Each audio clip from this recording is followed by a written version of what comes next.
Well, a theorist once said that life becomes short, nasty, and brutish when there is no government. I remember Thomas Hobbes over that. Simply put, the obedient pattern of life. And looking at this, today's topic is on the state of the nation, leadership in perspective. We can put this looking at the challenges that democracy has in Africa, and as a case study in Nigeria.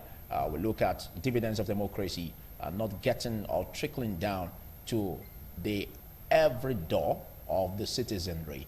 And looking at this as it may, we will be tackling issues headlong on the cardinal objectives of President Muhammadu Buhari, and also issues emanating from the Libya slavery, where we've had so far 3,000 Libya returnees back to the country. And today we are expecting about 250 still coming. Well, discussing this very sensitive topic with me, from my extreme left, I have the legal advisor, NBA Benin. He's no one else but Ebosele Okifo. Thank you for coming. Good morning, viewers. Good morning.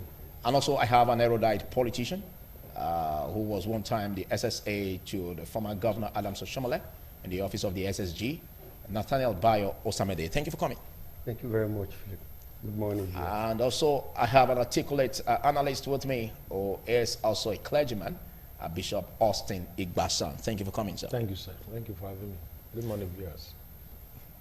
Well, I start with you, Ebosele. We have been on this issue where leadership begins to change from one hand to another. We also hear the blame game between the ruling party, APC, and the major opposition party, PDP, saying who did what, who didn't do what, and all that. And at the end of the day, the people bears the brunt. At the end of the day, they pay the price, they suffer deeply over it. And we seem to, like what people say, a lot of persons are becoming tired of government because of the leadership challenges. What do you have to say in this light?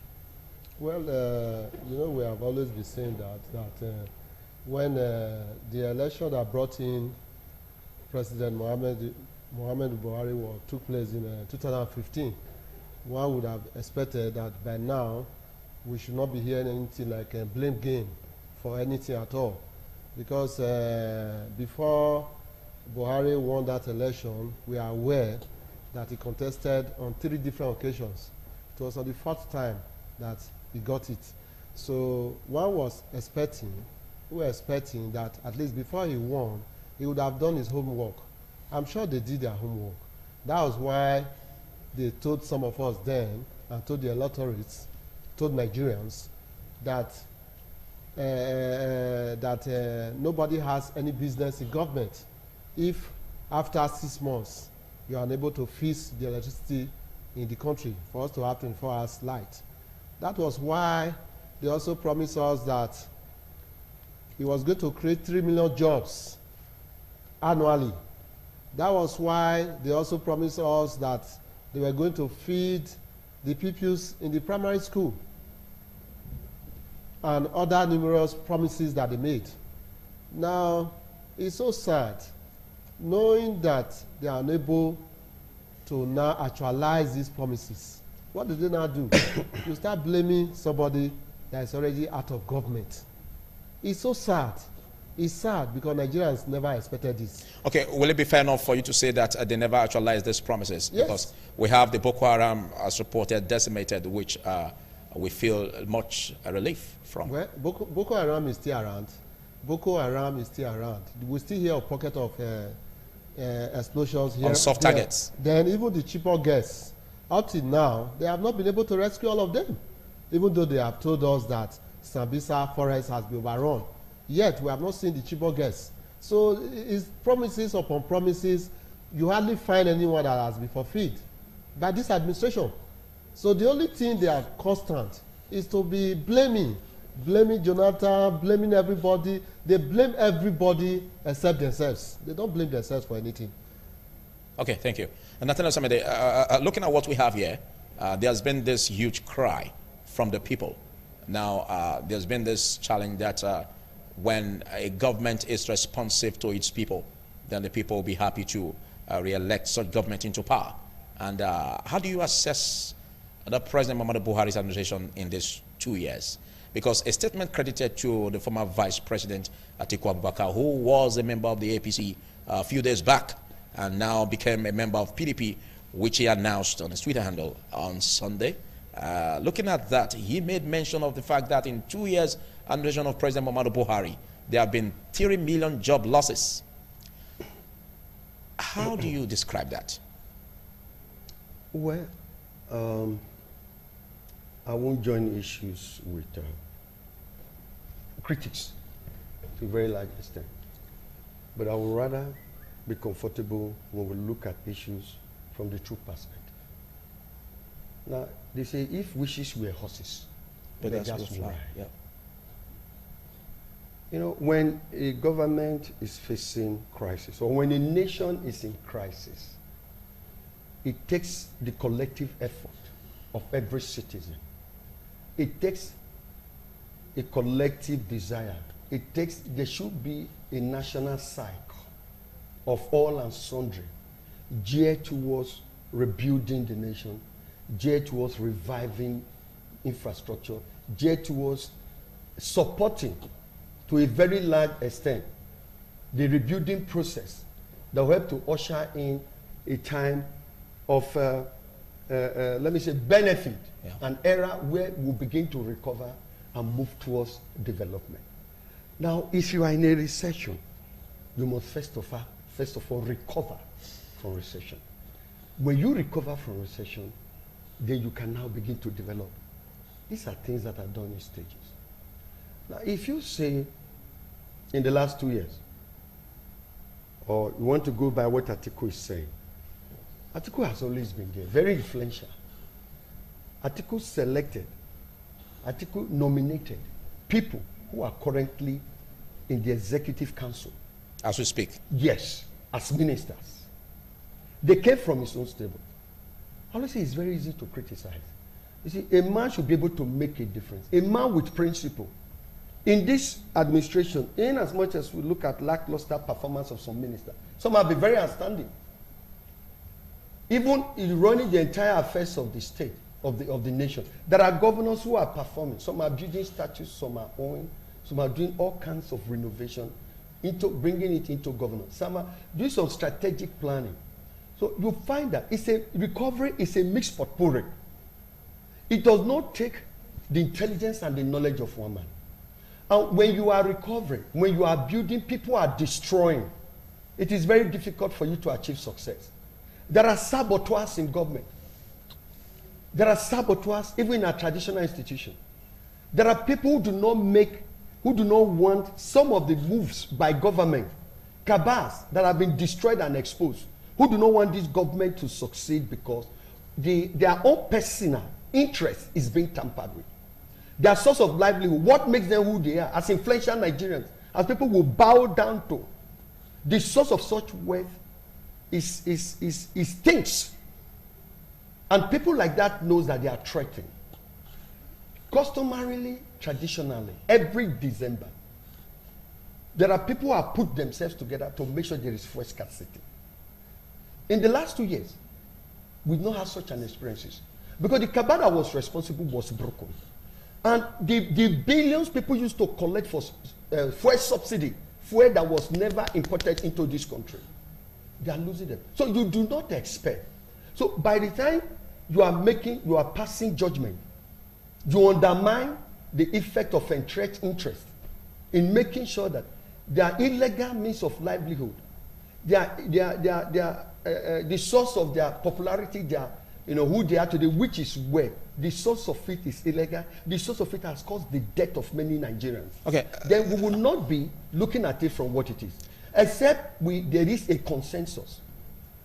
The question of continuous criticism, not seeing anything good, even in attempts. Of course, no.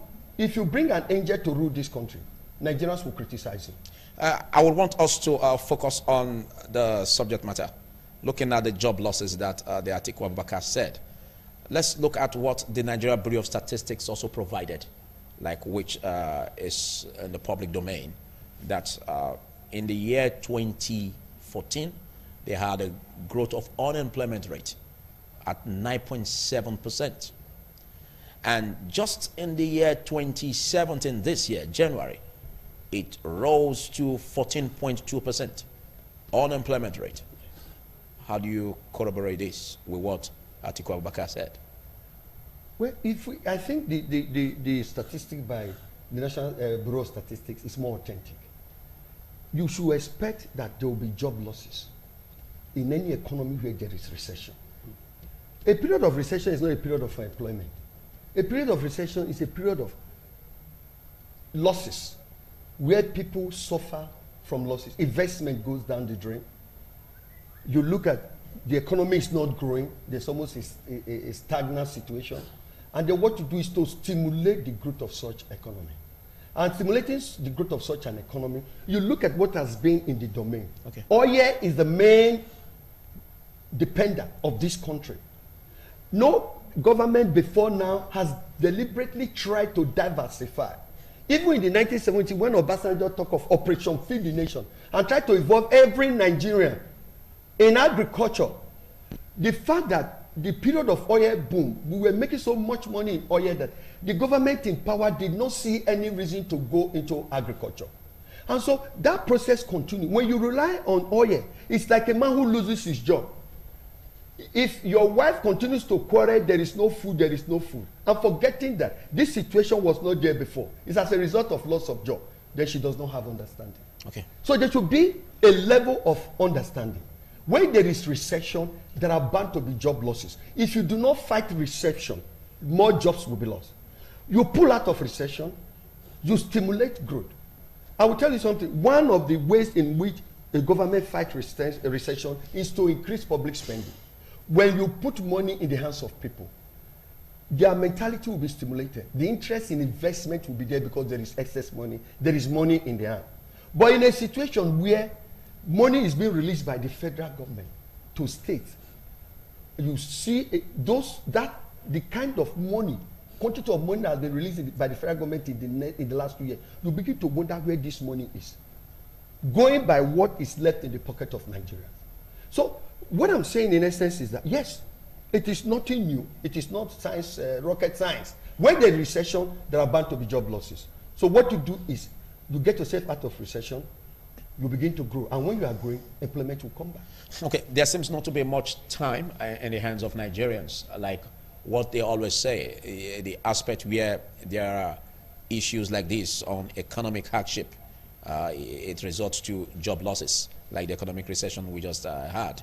But Bishop Austin Igbasam, let's look at the re-election bid of President Muhammadu Buhari.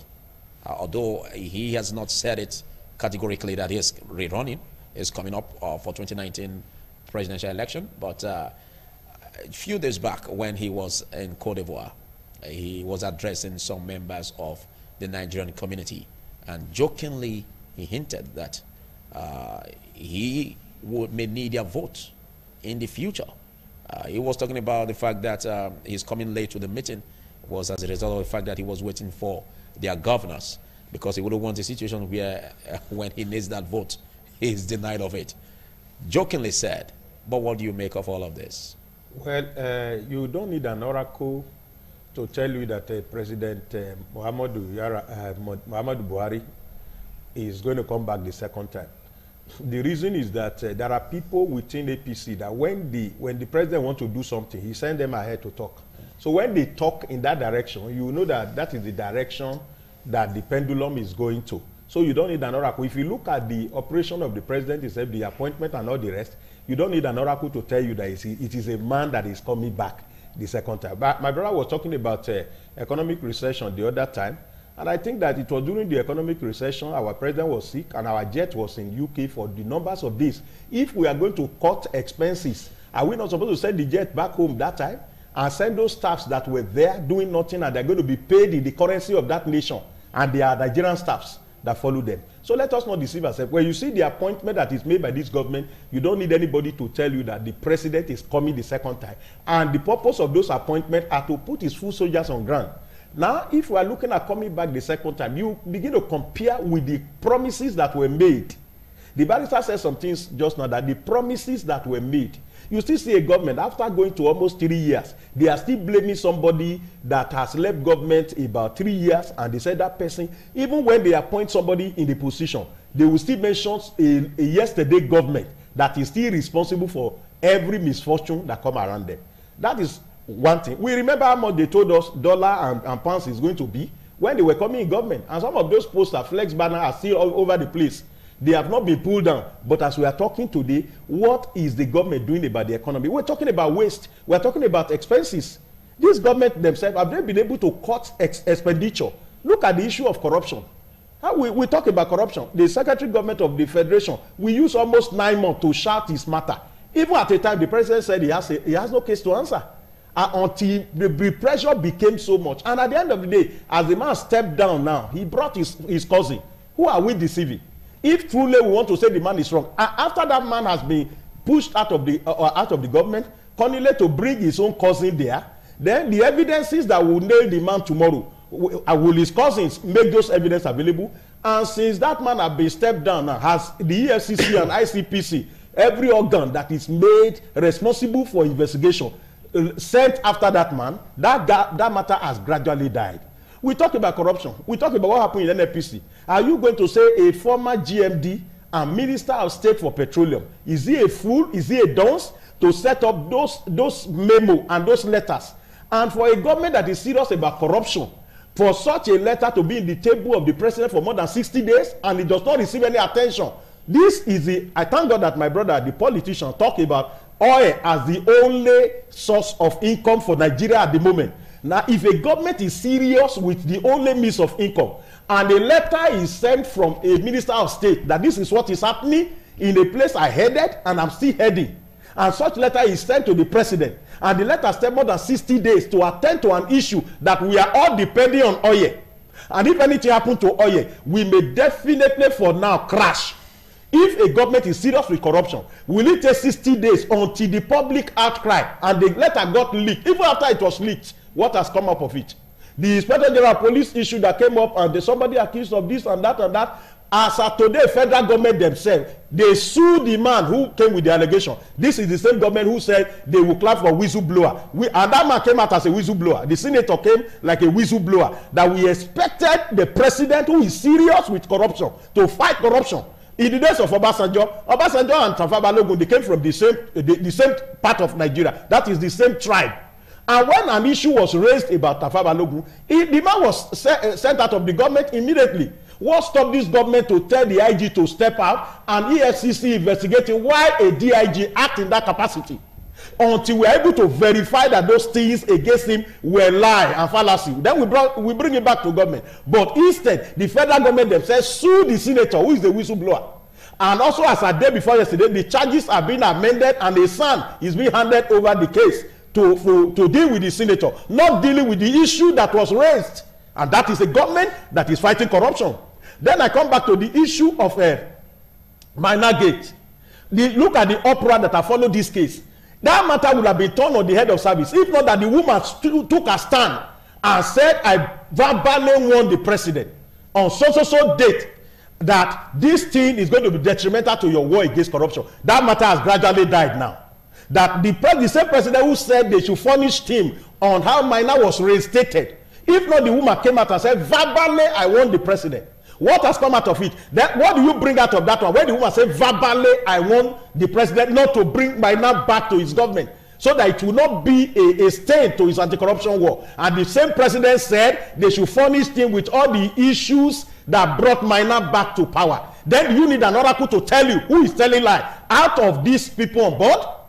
Then the wife of the president came at a time and said, all the people that put this thing in place, they were schemed out of the issue. And the issue on ground, people that are around now, they are doing things. There are people in this government, the Attorney General of the Federation did some things, Minister of Interior, as far as Minor Gate is concerned, all of them are seated in Federal Executive Council today and nothing was done. Do you need an oracle to tell you? And if this one had to do with other people from other tribe, from other place, what you see is that people will be on the pages of newspaper and they are arrested and they are tied. But as we are talking today, all those who are involved in Minor Gate, with the Minister of Justice and Attorney General of the Federation, has anybody been queried? Has anybody been asked to step aside and the matter will be handled by a very private body so that we Nigerians can see that corruption is being dealt with. If I, as a bishop, if there's a corrupt attitude within my ministerial team in the church, I have to deal with it. I said it in this station. Something happened in one of our branches, and it has to do with an elder. I call the elder because when the body begin to rotting from the head, then you begin to know that the whole system will be rotting. Isaiah chapter 1 verse 4 says, when the head is sick, every part of the body is suffering. I called the elder, I said, you are doing this one. I fired him. Because if I didn't do that, it will be that what the man has done will be a standard. People will look at it as my own standard. Then if the president wants to say he's not a corrupt person and he wants to tell us that he does not condone corruption, those who are sitting with him with cases that are very, very glaring, there are people that have more than 72 petitions against them in EFCC, and they have never been invited up to date. But all of them are Federal Executive Council. But what do I say? What I'm trying to bring out is that if these people are alleged, the GMD of NNPC today, or what, at the end of the day, he organized a party for National Assembly that they should come and eat dinner. Even when we are talking about how many billions that were, it was not pointed by opposition. This one was not pointed out by opposition, because everything in the federal government, this is the first time I'm seeing in the history of Nigeria that a sitting government is behaving like an opposition government to themselves. Okay, let's Minister of State alleged something, not an opposition person. Okay, can I come in quickly? Let's look at the aspect where you spoke about his corruption fight. Yeah. Now, do you agree that there is no one man that owns a government? It's a collective effort, collective ownership. Now, for the very fact that the president also listens and responds to all of these issues you're bringing up on board, if there are challenges about any of his, those who work with him, he takes immediate correction on that. I don't know what to call immediate action. Can you say that let me analyze we've not had it well compared to the way it was before? Because we've had the issue where there was this there was not much recovery in terms of looting the treasury that this present administration has been able to reveal. Okay, so isn't that a score point for the administration? We only hear about recovery on papers. Now, if we have recovered so much money that we were told, what is our need by the Minister of Finance telling us that we will keep borrowing? Is it not madness for a man who have recovered money that is stolen, and we are not seeing the effect of the stolen money on roads, we are not seeing it on education, and this money we are only seeing it on paper, and yet we go ahead. Recently, we have just gone to borrow some amount of money. No, but the president did say that part of the money will be used in financing the budget, the 2018 budget. Have we not heard this one? May I tell you that Lagos Calabar Rail project started for the past 3 years, and if you go to that place, go to where Mountain of Fire and Miracle is, apart from clearing, there is nothing on ground. But now we're talking about we recover this one to do this one. What have we done with that recovered loot? Do you recover looted money and keep it somewhere where there are issues that demand the attention that we needed money? Bishop, and this money is recovered.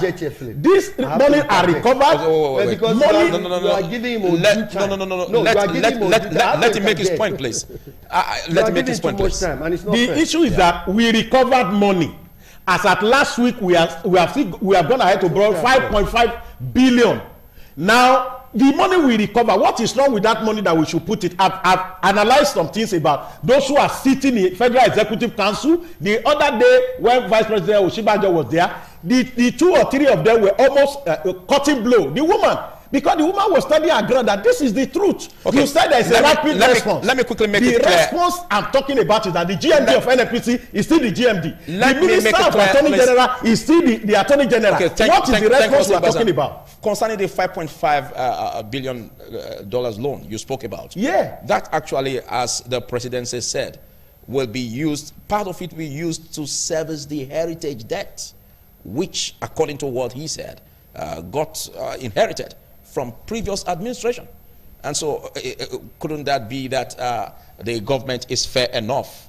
As you react to this, let's also let's tie it to the Libya slavery. Well, we've had over. First of all, there's no way I will not comment on all the various comments that have been made by Bishop Igbasa. a man I respect very well, and the former PA. Now, the issue is that as Nigerians, we should be able to tell ourselves the truth. We owe Nigerians the truth. Now, you are telling us that, yes, there's recession. And when there's recession, people must lose their jobs. Now, first of all, as a fact, you know people are losing their jobs. Then the few that still have the employment, their salaries are not being paid as at when due. Yet you are fighting corruption. How are you going to fight corruption? A man, at the end of the month, you refuse to pay him his salary, and you want him not to be corrupt. But there has been such gestures from the federal government where they made it clear that the London Paris Club loan refund will be used in that direction before the year ends. Let me land. Now, a government that promised. I want you to react to this. Wait, a government that promised Nigerians that we are going to give you 24 hours light within 6 months. There will be a lot of improvement. Now, for the past 2 years plus, we have been having load shedding of light. 3 hours, 2 hours, no improvement. Now, what did Osibanjo say? Osibanjo said tariffs will be increased. You are not giving Nigerians light, yet you want to increase the little one you are giving to them. You want to increase the tariff so that they will pay more. Then you say you are fighting corruption. You are not providing jobs. Jobs are being taken away. What about the NPower project? I want to believe that you have not forgotten the NPower project, which has taken over 200,000 persons off the street. Where are the people benefiting from the NPower project? That's for that. The government is not sincere with Nigerians. And that is the truth. We should not deceive ourselves. Now, on the issue of the Libya slavery, now, I would have expected the federal government that by now, the ambassador of Libya ought to have been recalled. Ought to have been recalled to send a strong message to the government that what they are doing to our nationals, that we don't like it. They could have recalled their ambassador. If this thing was happening to American citizens, if they don't even declare war on Libya, they will recall the ambassador. Immediately they will recall the ambassador of Libya, and they will take steps to stop the carnage, to stop the slavery. Now, Nigeria, we have not done anything about it. We are aware that even Sam Eto'o Fils of Cameroon, made available an aircraft and picked out Liberians, Cameroonians there. We have not done anything. Because why?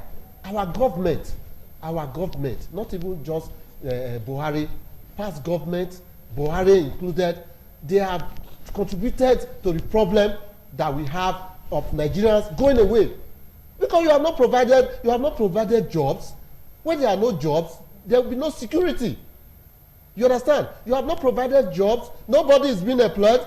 Those that even have jobs, you have frustrated them with various tax policies. They cannot even survive. Will you not be wrong? Will you not be wrong to say that? Wait, let me land, please. Because statistics may go against what you just said. Let me land. Now, those that even have businesses, you frustrate them. You don't even give them power. Those Nigerians that live in the rural areas, they cannot even bring out their food, their products, because there are no roads. Benin Auchi Road, Okene Road now, is unpassable. Nothing is being done about it.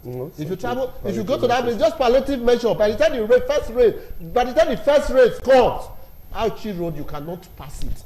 You are not doing anything about it. You are telling us that you are recovering money. What are you using the money for? Nigerians are not seeing it.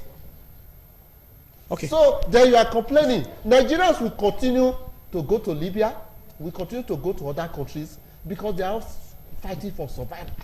That's the truth. They are fighting for survival. You are not providing for them. You are not taking care of your citizens.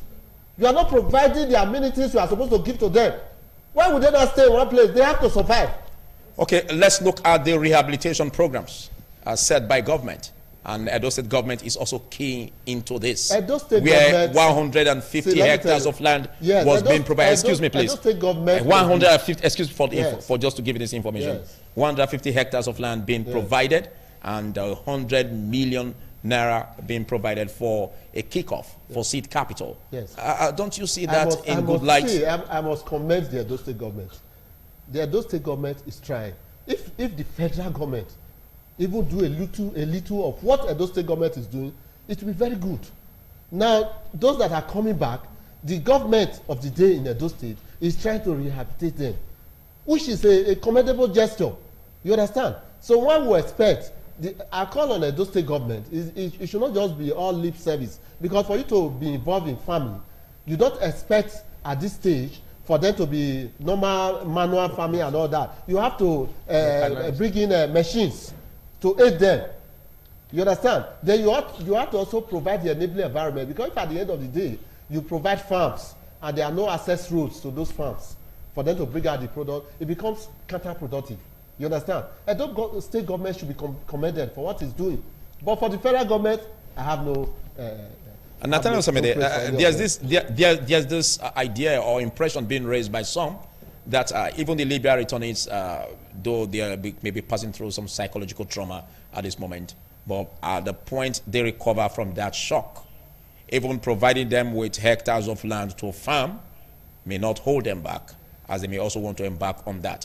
Do you see the program, the rehabilitation program, as the antidote to stopping this illegal migration? Well, Philip, before I react to that, I remember we discussed that issue just now before coming to the studio. Yes. I like to say the very violent manner Bishop Ibasa took on this government and things like that, I'm not surprised. You have sandwiched me between two persons who are on the other side. Whether we pretend we are no politician, we pretend to be social crusader, but the Bible says, out of the abundance of the heart, the mouth speaketh. And that is a truism. The issue is, like I said, nation building embraces everybody. When you continue to point at that as government, excluding yourself, not giving yourself any responsibility to perform towards the success of government. You see government as saying, you continue to point at it as that. We will never, there is no government that will succeed in this country. Because thank God now that the level of hate speeches has gone down. I remember I was, a year or 2 years ago, I said in this studio, I said the level of malicious criticism. I didn't want to use the word hate speeches that time. That is deliberate. A stand of never seeing anything good in any attempt to bring about development or the efforts that are being put in play. Every one of us is responsible for our inability to get out of recession and to grow in this country. Every Nigerian. How? By our attitude, by the way we see government. Every time we exclude ourselves from government, we are contributing to the failure of government. Until we see, excuse me please, just allow me to flow please. Until we see ourselves as part and parcel of government, contributing in our street, contributing in our family, to support government, and not an institution that is supposed to be criticized and run down. Not an institution that is supposed to be sympathized with. Not an institution whose difficulties in trying to put things in order are very glaring. An institution that is fighting, and there are people that are fighting the institution who is trying to bring sanity.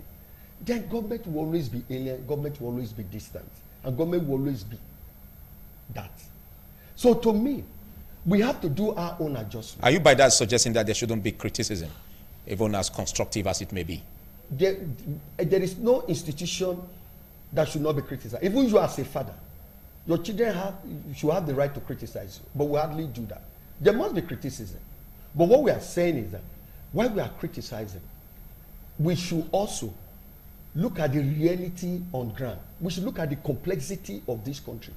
We should accept the fact that there are people who cannot survive outside government or be within the corridors of power. Yes. And the activities also goes a long way to affect the success of government. There has also been areas returning. Okay, yeah, before you go there, there's also been areas like Agbede, for instance, where the people there resident in that area are even crying out that they don't even have good water to take.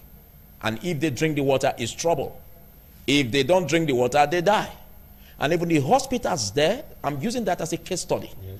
The hospitals there are like poultries. Even poultries could be seen as better. Look, Now, Philip, this is a place where there are representatives in the House of Assembly, in the National Assembly. Very good. Why can't they take it up? Okay, fine. What is stopping leaders at that level? You are asking, that is what I am telling you. If they have representative in the House of Assembly, in the National Assembly, and those people, they budget, they give their constituency budget to go back to their villages and provide, solution to some of these fundamental problems, and they are not doing that. You are pointing your hands at government.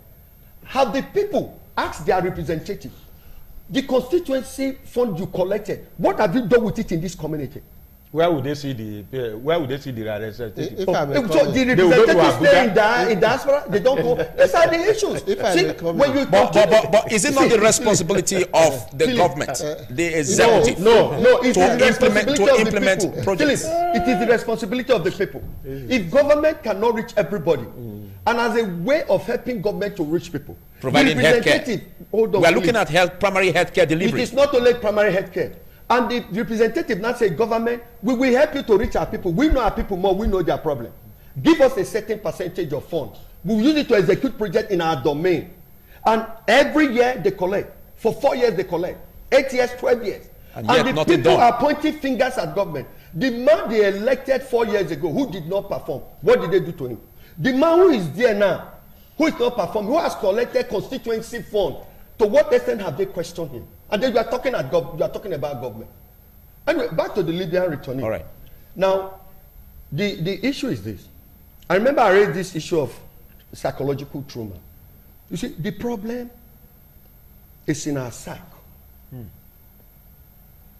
Until we have a situation in which we are able to bring the naira, the value of the naira, we are able to shore it up to the extent that maybe 1 naira is now equivalent to $50, $60, $70. You cannot stop people from traveling abroad. The government promised to do that now. You understand? They also Yeah, failed. if the government, if you promise and you cannot fulfill a promise, there is no law in any part of the earth that you should go to jail. You understand? And they should bring you back so that you can come and put when pepper you in make the eye of the promises, But if such promises are not kept, we should bring the person back again. can it qualify such a person Philip, to be re-elected? Philip, you, Bishop, and the barrister, I can see what is going on. No, But wait, let me tell you. It Listen. seems you are afraid of being criticized. The way You raise, excuse me, if you please. had interjected the Excuse me, person please. the way you are interjecting Nathaniel me Osamide, now, for then I would have not purpose- had any problem. You Nathaniel allowed me Osamide. to flow. You are not allowing me to flow. He raised so many issues I expected you to raise questions. You didn't. You allowed it for almost 5 minutes to speak. But you can- But when I want to you talk, can- you begin to ask me You questions. still have the Disturb floor. my flow. You still have the floor. I don't want you So to if I derail have from the flow, then subject. allow me to flow. Don't You may- interject, please. You are disturbing my thought. I should guide you, please. You are not guiding me. I'm an adult. Go ahead. You ask a question, my answer cannot be guided by Go you. ahead, go ahead. Very good. For the Libyan returnees, the truth of the matter is that, yes, if the naira continues to slide against foreign currencies, there will be a problem. If we are not able to provide jobs for our youth, there will be a problem. Even when you are providing jobs for our youth, are our youth ready to accept these jobs? Are you listening to me? Are our youth ready to accept this job? We should first of all find out what kind of jobs will interest our youth that we should be able to provide for them to make them stay. I gave a local example. I said, do you know our northern brothers who are making a living out of Edo State? Your mega, your shoemaker, your obioma, all these boys. If you take 1,000 of our brothers from the north who come to work in Edo State, and around April, May, June, they travel when it begins to rain in the north. If 1,000 of them is earning 10,000 naira every month, 1,000 times 10,000, that is 10 million. In 5 months, it is 50 million. It leaves Edo State for Zamfara, for Kaduna, for Kano, for Zaria. They go there, they invest in agriculture, tend the farm, plant. Then when it is crops are maturing, they come back to Edo State to pick up the job where they have left. The capital flight that leaves Edo State from our local economy into the economies of states in the north, you might be underrating it. Every year multiply that by 5, 6, 7 years. If our boys are ready to do those jobs, while our boys are looking for greener pasture, they want to live their easy life. Okay. They want to write Vienza. Let me tell you, this. But you must allow me to guide you, please. You can't just talk all along. No, why you are, please. Ask me a question. Yes. The aspect of raising 150 hectares of land. Yes. Should it stop there? What about other areas to attract their sustainers? Because outside the returnees, we also have residents who are far having same issues. Very good. Who have no jobs. So how can government tackle it? Who have no outside farms, raising hectares of land for them? Well, how the government is doing a lot. This? Allow Daro, for instance. Yes. Let me take the case study of Edo State. It was an investment summit that attracted a lot of people. The governor has gone far and wide, trying to bring partners into the state to invest in the economy of the state. Look, when there is no investment, inflow of capital into an economy, especially when the local economy is not growing enough to be able to provide. One of the things is that while we critics are criticizing, we are always forgetting the population of this country, the landmass of this country, how large Nigeria is and how many we are. So to be able to provide for 50, 60, 70% of this country's citizens requires so much amount of money. And that money itself, part of, let me say 80% of it is externally generated. Nigerians, we are not productive enough to stimulate our local economy. If SMEs are developing every day, your wife who is not trading this year, by January she starts a trade. Your brother who has no job, after 6 months. Look, I know boys in my community. Rice season now, they are going to their homes with bags of harvested rice from their local farm. Some of them have bought cars. Last year, I know people who bought cars from Cocoa. Local boys in the villages. So, while you are looking at those in the city, the metropolis, especially Benin City, their psyche, their mentality, their vision, their dream is to make money without sweating. I want you to please be careful with that statement, because you can just go ahead as saying things objectively, but don't pass any comments that could incite sentiments. That the young men, most of them are ready to work, and that is why they are going to Libya. Do you know that the kind of work they reject here, those are the kind of work they do in Europe? But because of the value of the naira. And that is why I said the first thing is we will bring it down. But if they are ready to work here, my brother, there are jobs here. The thing is that the way they want to live, the way they want to live, that kind of job will not provide them the money to be able to live that lifestyle. Okay, I want your final comments, Bishop Boston. I want your final comments on this. We've taken a swipe on the issue of the cardinal objectives of President Muhammadu Buhari, the 2019 election coming, and also the Libya story on slavery. As we finalize, what do you advise in meeting all of these objectives? My advice is that the government, my brother says something that I love so much as a politician. I don't expect him to say something contrary to what he has said now. Now, I expect that he said this country belongs to all of us, and we must be involved. And I also want the federal government to know that this country belongs to all of us. When appointments are made, as of today now, we have 16 security service chiefs who come from one part of Nigeria. So the government of the day must know that every appointment must spell that we are all involved in government and governance. And also, it should not be one-sided appointment that is being made. So this one that they are doing now, look at what the president said. He said, I'm going to make some things open. Now it's an open shop because he needs the vote again. So he's going to play the part of giving Yoruba this one, give Igbo this one, so that he can get the vote. And when he come back again, everything go to Fulani. Let the federal government know that this country belongs to all of us. Like my brother politician have said, let them make appointment for everybody, not 16 security service from one religion and from one part of Nigeria. All appointment in Port Authority and all other places go to one side. All right, thank you. NFPC, thank you. You made your point. NFP director, 10 out of 13, one side of Nigeria. Let it spare around so that the militants will even be at ease when they see their brother part of those who are decision making of NFPC. It should not be one-sided. And if they don't do that, this vote they are begging for, I want Nigerians to open their eyes and shine their eye as they're going to vote. Let nobody bring complaint. Because right, thank you. if somebody wants won't vote, the person should do what the person has promised. He has promised he will never fail. If somebody fail, don't let the person repeat again. Thank you. Well, I'm a Jesus teacher. I'm a Jesus teacher. I'm talking for the church. I'm talking for the masses. Yes, what I would say is that The masses are the ones suffering. They are inside AC. Their children are abroad going to school. The government, Dilapidated houses and schools up and down. All right, Ebosele has the floor, please. The government Ebosele has the floor. The government should allow the change to start from them Yes. instead of saying that it should start with the common man. The change should start from government. I agree you with you. understand? Yes. Employment should be created for Nigerians. The government should stop these blame games. The government should stop telling us that they are cabals disturbing them, because the government, they have the apparatus, they have everything at their fingertips to make sure that they deal with whatever cabal that is causing problem for Nigerians. Thank so you. they should not continue to tell us that we are having problem. Like now, if you drive out now, you start seeing queue all over the place. Then a liter of fuel from 145 now is now going to 150. I bought 150 this morning. They should stop telling us that they are cabals, because when they came in, they did not tell us that they are going to be hindered by cabals. All right, cabals cannot be thank you, more powerful Nathaniel Samede. than those in government. Thank you, Nathaniel Samede. To be fair enough, I think you will say that we've been fair. So can you just finalize in 1 minute? I won't say you've been fair. In I will 1 still minute, finalize. The time starts now.